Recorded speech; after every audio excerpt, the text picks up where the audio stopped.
নামাজ এটা ব্রেন পরিষ্কারের একটা সেরা বুদ্ধি। কিভাবে পরিষ্কার হয়? ওই যে বিজ্ঞানীরা দেখছে, নোবেল বিজ্ঞানীরা কিছুদিন আগে কয়েকজন নোবেল বিজয়ী একসাথে হয়েছে, একটা মিটিং করতেছে। তা বলতেছে যে মানুষের জীবনের জন্য দরকার এরকম সবচেয়ে প্রয়োজনীয় 2টা লাইন বলতে হবে, 2টা, এর বেশি বলতে পারবে না।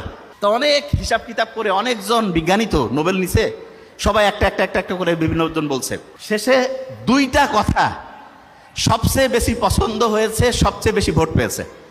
তার মধ্যে প্রথম কথাটা কোনটা জানেন? যে অবস্থায় আপনি আছেন শুকরিয়া আদায় করেন। তো এইটা যখন আমি পড়লাম তখন মনে হলো আমরা যে সূরা ফাতিহা পড়ি, আলহামদুলিল্লাহ রাব্বিল আলামিন, আল্লাহ তুমি আমাকে যে অবস্থায় রাখছো ভালো রাখছো, এইটা হচ্ছে 1 নম্বর প্রয়োজন এবং প্রত্যেক নামাজে প্রত্যেকবার শুরুতে বলতেছি, এবং এইটা জীবনের জন্য 1 নম্বর দরকার। তার মানে নামাজ হচ্ছে আল্লাহর সাথে কানেকশন করার চাইতে আমার নিজের ভালোর জন্য দরকার বেশি। নিজে ভালো থাকবো কখন? যখন আমি চিন্তা করি যে আল্লাহ আমাকে তুমি যে অবস্থায় রাখছো ভালো রাখছো।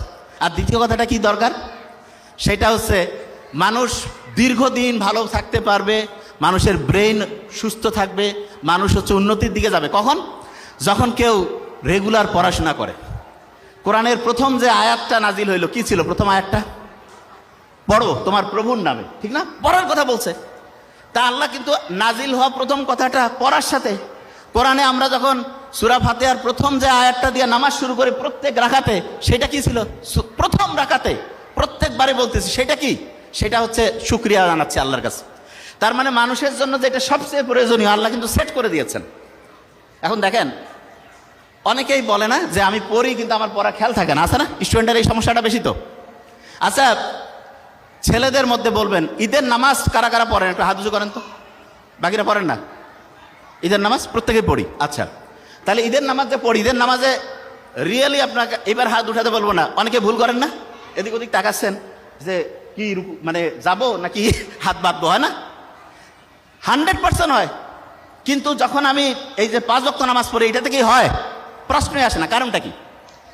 কারণটা হচ্ছে আপনি এখন বলতে পারেন যে ভাই আমরা তো ওই ঈদের নামাজ মাত্র সেরকম পড়ি নাই। আপনি হিসাব করে দেখেন, প্রত্যেক বছরে 2 বার করে আপনি ঈদের নামাজ পড়েন। আপনি যদি 20 বছর ধরে নামাজ পড়তেছেন, 40 বার পড়ছেন, কিন্তু তারপর আপনার খেয়াল থাকে না। কারণটা কি? কারণটা হচ্ছে ওই যে একটু আগে বলছিলাম, যা কিছু পড়ি 1 সপ্তাহ পরে 80% ভুলে যাই। আপনি ঈদের নামাজ পড়েন তো বছরে 2 বার, আপনার পড়ার যে টেকনিকটা, যে নিয়মটা, সেটা শর্ট টার্ম মেমোরিতে থাকে, লং টার্মে আর রিজার্ভ হয় না।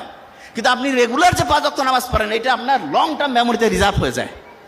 এই জন্য ঈদের নামাজটা এইটা থেকে একটা পড়ার টেকনিক বের করা যায়। সেটা কি? অনেক স্টুডেন্ট আছে বছরে একটা চ্যাপ্টার পড়লো, 6 মাস নাই, আর হঠাৎ করে বই থেকে প্রশ্ন করছে, জিজ্ঞাসা করছে, উত্তর দিতে পারতেছে না। কেন পারে না? কারণ পড়াটা শর্ট টার্ম থেকে হারাই গেছে। লং টার্মে যদি পড়াটা রিজার্ভ করতে চাই, তাহলে যেটা করতে হবে সেটা হচ্ছে ভুলে যাওয়ার আগে রিভিশন দিতে হবে। আমরা যে নামাজ পড়ি প্রত্যেক দিন 5 ওয়াক্ত নামাজ পড়তেছি না, একে সূরা ফাতিহা ফির কমন দরকার কি? আল্লাহ তো কইতে পারতো যে দিনে 1 বার পড়বা, একটু করে পড়লে হবে। নো, 5 বার রাখছে এই কারণে। দেখবেন মুহাম্মদ সাল্লাল্লাহু আলাইহি ওয়াসাল্লামের একটা হাদিস আছে, দিনে যদি 5 বার কেউ গোসল করে তাহলে তার শরীরে কোনো ময়লা থাকে না। না, আমাদের শরীর যত দ্রুত ময়লা হয়, তার চাইতে দ্রুত ময়লা হয় আমাদের ব্রেন। যে কি কোন ভাই, ব্রেন ময়লা হয়? হ্যাঁ।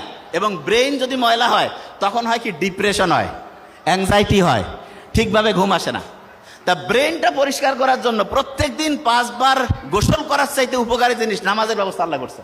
তার মানে নামাজ এটা ব্রেন পরিষ্কারের একটা সেরা বুদ্ধি। কিভাবে পরিষ্কার হয়? ওই যে বিজ্ঞানীরা দেখছে, নোবেল বিজ্ঞানীরা, যে সবচাইতে ভালো কোনটা?